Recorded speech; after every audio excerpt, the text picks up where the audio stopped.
మీ business ఏదైనా మీ ఊర్లో promotion చేయాలంటే అది సుమన్ టీవీతోనే సాధ్యం. ఇప్పుడే సంప్రదించండి. Hi, welcome to Suman TV. నేను మీ శ్రీహరి.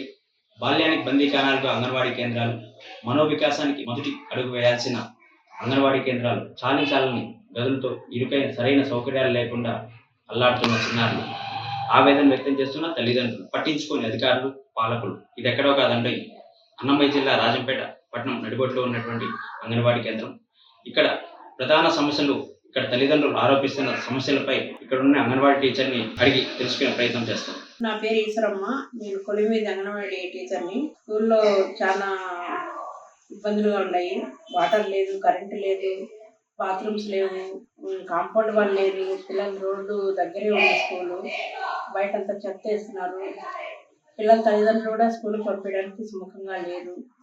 చాలా ఇబ్బందులుగా ఉన్నాయి. పదే పదే చెప్పినా కూడా ఎవరు పట్టించుకోవడం లేదు. వార్డు మెంబర్స్ కానీ, కమిషనర్ సార్ కానీ, మున్సిపల్ కమిషనర్ సార్కి పదే విన్నవించినాము. అయినా పట్టించుకోవడం లేదు. ఆయన ఎన్నిసార్లు చెప్పిన అధికారులు చూస్తున్నారు కానీ పోతున్నారు. ప్రజలు కానీ అధికారులు కానీ ఎవ్వరూ ఏమీ పట్టించుకోవడం లేదు. ఈ స్కూల్ పరిస్థితి చాలా దారుణంగా ఉంది. స్కూల్లో 20 మంది 30 మంది పిల్లలు ఉన్నారు. ఆ తల్లిదండ్రులు కూడా పంపించడానికి చాలా చిన్నపిల్లలు కదమ్మా, గలీజ్గా ఉంది అని అంటున్నారు. తల్లిదండ్రులు కూడా పోయి ఒక్కసారి 2 సార్లు మున్సిపల్ ఆఫీస్ పోయి చెప్పినారు. అయినా కానీ అధికారులు కానీ ముందున్న ప్రభుత్వం కానీ ఏమీ స్పందన లేదు. ఇప్పటి ప్రభుత్వం ఏమైనా చర్యలు తీసుకొని ఈ స్కూలును బాగు చేస్తారని అనుకుంటున్నాను. స్కూల్ దగ్గరికి వస్తే ఇక్కడ చెత్త ఎక్కువ ఉంటుంది, దాని దెబ్బ ఆవులు ఎక్కువ ఉంటాయి. టాయిలెట్స్ బయటే పోస్తారు పిల్లలు. బాత్రూమ్ సదుపాయం లేదు, వాటర్ సదుపాయం కూడా లేదు. మా పాప కొంచెం బాత్రూమ్ తింటే ఇంటి దగ్గరికి వచ్చేస్తుంది. నీటి వసతి పక్కన ఇంటికి వెళ్ళి నీళ్ళు తెచ్చుకుంటారు. మెయిన్ చెత్త ఎక్కువ ఉంటుంది, ఆవులు ఉంటాయి, పక్కన కనిష్టం ఉంటుంది. మా పాప ముందే అల్లరి పాప, కానీ ఈ పాప బయటకు వచ్చి ఇక్కడ ఎక్కువ దోమలు, జలుబు, పిల్లలకి లేనిపోయిన రోగాలు వస్తాయని సగం భయం. పొలి మీద అయితే చెత్త చెదారం దండిగా వేసినారు. పిల్లలకు బాత్రూమ్ లేదు. ఈ పిల్లలు ఒంటి పోసుకోవడం కానీ ఇక్కడ వచ్చి పోసుకోవాలంటే ఇబ్బంది అవుతుంది. మా పిల్లలకి బాత్రూమ్, ట్రాన్స్పోర్ట్, కరెంటుకి, ఈ కాలువ దిక్కు, అవి ఆవులు, దీన్ని చుట్టూ ఆవులు.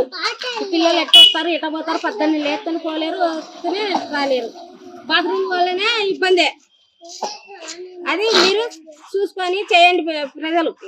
లేకుంటే మాదిరి ఉంటే పిల్లలు ఎట్లా చదువుకుంటారు సార్, మీరు చెప్పండి. చదువుకోలేరు కదా. ఇట్లా మాదిరి ఉంటే మేము పంపించలేము, మేము మాత కాదు.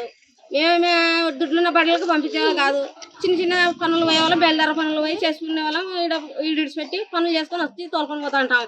పిల్లల్ని ఎన్ని మాటలు ఇటు తీసుకొని పోవాలా, ఇటు చేసుకోవాలా. వానత్త ఇటు వరకు ఉంటుంది చెత్త, నీళ్ళన్నీ ఇటు వరకు ఉంటాయి. ఒక బాత్రూమ్ లెట్రూమ్ కట్టించి పిల్లలకి ఈ కరెంట్ ఆఫీస్ కరెంటుది కొంచెం తీసేది, లేకపోతే ఈ కాలువ ఈ చెత్త వేసేది కొంచెం ప్రాబ్లంగా ఉంది. దీని నుంచి మా బాబు ఇక్కడనే చదువుకుంటాడు. వచ్చినా ఏం బాత్రూమ్స్ లేవు, అందరూ బయటనే పాస్ పోసుకొని అందరూ ఒక సైడే పోసుకునే. ఇన్ఫెక్షన్ అన్ని ఎక్కువ, ఫీవర్ ఎక్కువ వస్తుంది, అన్ని జలుబు వస్తుంది. అన్ని స్కూల్ ఏమో బాగుంది, బయట వాతావరణమే అసలుగా బాగాలేదు. మెయిన్ ఇక్కడ బాత్రూమ్, ట్రాన్స్ఫార్మర్ ఉంది. బయటకు వస్తే ఒకరు ఇద్దరు అయితే చూసుకుంటారు.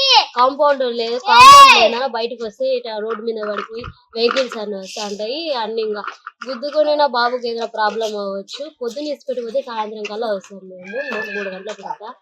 ఈ ట్రాన్స్ఫార్మర్ ముందు అట్లా పట్టుకునే ఏం బాబుకు ఏమైతుంది, ఎప్పుడు ఏమైతుంది అనే ఆలోచన ఎక్కువ. ఇంటికాడునే కూడా అదే ఉంటది మాకు. బయట కొంచెం కాంపౌండ్ అందరూ పాస్ పోసుకునే పిల్లలకు సరిగా బాత్రూమ్స్ లేవు.